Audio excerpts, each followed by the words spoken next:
I've taught this work in a lot of classrooms over the years, and there's one question I ask at the start of almost every first class.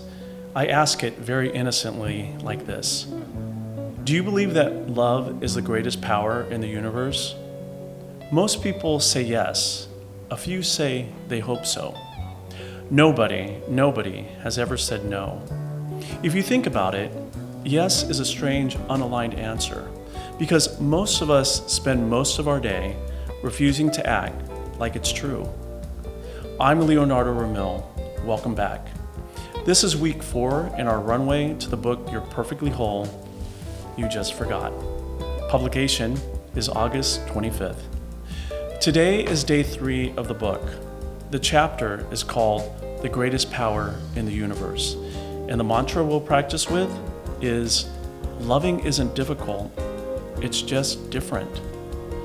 Back in the classroom. After I ask whether love is the greatest power in the universe, and everyone nods, I ask a follow-up question. Okay, if love is the greatest power, then love is your highest state of beingness, right? Great. Then why do you spend so much of your day making excuses not to love? And then I'll ask for a show of hands. Who today has judged a driver for cutting them off? Hands. A sibling for being difficult? Hands. A server who messed up an order? Hands. Someone on the internet with a political opinion they find disgusting? More hands. Then I say, I guess I understand why you're in this class. Then I pick a student and I ask them, do you have the power and freedom to love no matter what? The student says, quite boldly, yes. Then I ask, do you still have that power if someone calls you an idiot? Yes, they say. If someone lies about you? A little quieter, but yes. If someone cuts off your arm? Now the student gets uncomfortable, squints, thinks, finally says grudgingly, I guess. Then I ask an unfathomable question. If someone walks into the room and cuts off your head, do you still have the power and freedom to love and claim its power? And the student, usually annoyed at this point, says something like, I guess, yes.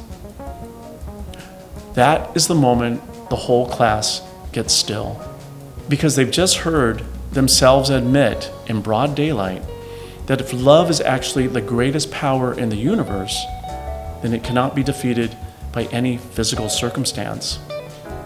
It can be forgotten, but never defeated. So why do we still make excuses? Why does the driver still ruin our morning? Why does the political opinion still ruin our dinner? Here's the answer, and it's worth sitting with. We don't actually distrust love because we think it's weak.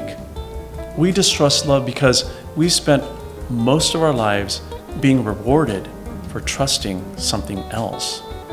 We've been rewarded for trusting our fear, our vigilance, our rightness, our story of who's to blame, our ego, our defense. Those mechanisms have felt like safety. They felt like competence. They've felt sometimes like love, the kind of love that protects, that draws lines, that keeps the wrong people out. Real love, though, the one with a capital L, that love, the kind this book keeps pointing out, that love doesn't protect, it doesn't draw lines, it doesn't keep anyone out. It just is, which means loving isn't difficult. Loving is, in fact, the easiest and most natural thing in the universe, because love is what you already are. Loving is just different from what you've been rewarded for your whole life. And different is not hard, it's just different. If you hear only one sentence from this video, let it be that. Loving isn't difficult, it's just different. Time for our pre-meditation. Time to go back to truth together. So, if you would, close your eyes. Take a deep breath in. Hold it and slowly release. Pause. Let go of the last conversation that made you feel unloving. The driver, the email, the family member, the headline. Set it down. It will still be there in 3 minutes. Next, remember, silently with me. Loving isn't difficult, it's just different.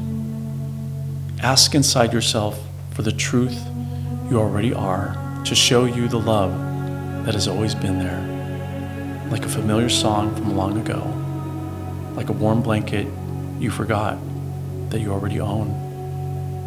Now, experience. Experience the unchanging love within you, its magnificence, its greatness that is not measured by how the circumstance turned out, but what just is. The oneness that quietly connects every being you'll speak to today. Its unconditionality. The truth that love is not a feeling you get, but the reality that you are. Breathe in, breathe out. Gently open your eyes. Welcome back. May you, for the rest of your day, be the love you just remembered and experienced. Real quick, 2 things. 1, if you'd like more than this weekly reminder, follow me on Instagram at Perfectly Whole Book. The link is below in the description. 2, Substack. Same rhythm as always, written as a companion to this video and drops on Tuesday too. And thirdly, don't forget to hit the follow button. It goes a long way. And lastly, a question for the comments, if you're willing. Name one situation this week where you made an excuse not to love. Don't shame yourself. Don't explain. Just name it. Noticing is the entire practice. Next Tuesday, we'll explore the exercise of questioning everything. Until then, you're perfectly whole. You just forgot.